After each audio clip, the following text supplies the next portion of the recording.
ఇది first time 2 Guinness record రావడం.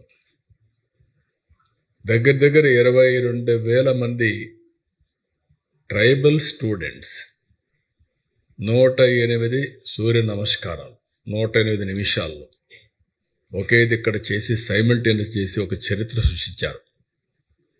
It is a historical event. ఈరోజు మేము చెప్పింది 3 లక్షల ప్లస్ అంతమంది ఇక్కడికి వచ్చారు. ఇంకొక పక్కన మీరు చూస్తే రాష్ట్రంలో 2 కోట్ల మంది పార్టిసిపేట్ చేస్తారంటే రిజిస్ట్రేషన్స్ 2,45,00,000 మంది చేసుకున్నారు. 2,45,00,000. మేము సర్టిఫికెట్స్ అయితే 25 లక్షలు ఇస్తామనుకుంటే 1 డే పార్టిసిపేట్ చేసిన వాళ్ళు, 3 రోజులు పార్టిసిపేట్ చేసిన వాళ్ళు, సర్టిఫికెట్కి ఎలిజిబిలిటీ ఉండేవాళ్ళు 1,89,00,000 80 లక్షలు తయారయ్యారు. 1,80,00,000కి వచ్చారు. ఇవన్నీ చూసిన తర్వాత నేను మనస్ఫూర్తిగా మరొక్కసారి ప్రధానమంత్రి నరేంద్ర మోడీ గారిని అభినందిస్తున్నాను. ఇక్కడ మీరు గుర్తుపెట్టుకోవాల్సింది, ప్రజల్లో ఒక చైతన్యం లేకపోతే, దీనివల్ల లాభం ఉందని భావించకపోతే ప్రజలు రారు.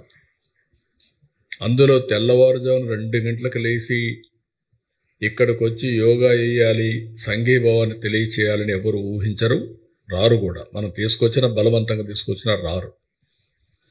అలాంటిది 10 సంవత్సరాలు ప్రధానమంత్రి గారు చేసిన కృషి ఫలించింది. ఆయన ప్రపంచం మొత్తం దీన్ని ప్రమోట్ చేశాడు. 175 దేశాలు యాక్సెప్ట్ చేశాయి. వాళ్ళు కూడా ఆచరించే పరిస్థితికి వచ్చారు.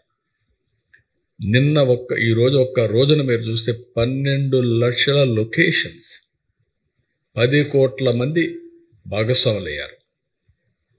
ఒకప్పుడు యోగా అంటే కొంతమందికే పరిమితం. అలాంటిది ఈరోజు యోగా అనేది అందరికీ అవసరం, అందరిది అనే భావం తీసుకొచ్చిన ప్రధానమంత్రి గారిని అభినందిస్తున్నా. ఆయన ఒకరోజు నేను పోయినప్పుడు అమరావతికి రీస్టార్ట్ ఆఫ్ వర్క్స్ కోసం వెళ్ళాను. ఆ రోజు మాట్లాడుతూ ఉంటే, ఇంటర్నేషనల్ యోగా డే వస్తుంది, 10 ఏళ్ళు అయింది, దీన్ని బాగా ప్రొజెక్ట్ చేస్తే బాగుంటుంది, విశాఖపట్నం అయితే బాగుంటుందని అనుకుంటున్నాను, మీరు కానీ హోస్ట్ చేయగలిగితే బాగుంటుందంటే ఇమ్మీడియట్గా యాక్సెప్ట్ చేశాను. నేను ఈ మాత్రం ఉద్యమ స్ఫూర్తి రావాలంటే 10 ఏళ్లు పట్టేది, అది ఒక్క నెలలో చేయగలిగాం. ప్రధానమంత్రి గారు వస్తున్నారు, యోగా డే ఫిక్స్ అయింది, డెడ్ లైన్. ఎవరూ చేయని విధంగా 1 మంత్ షెడ్యూల్ ఇచ్చాం, మైన్యూట్ షెడ్యూల్ ఇచ్చాం.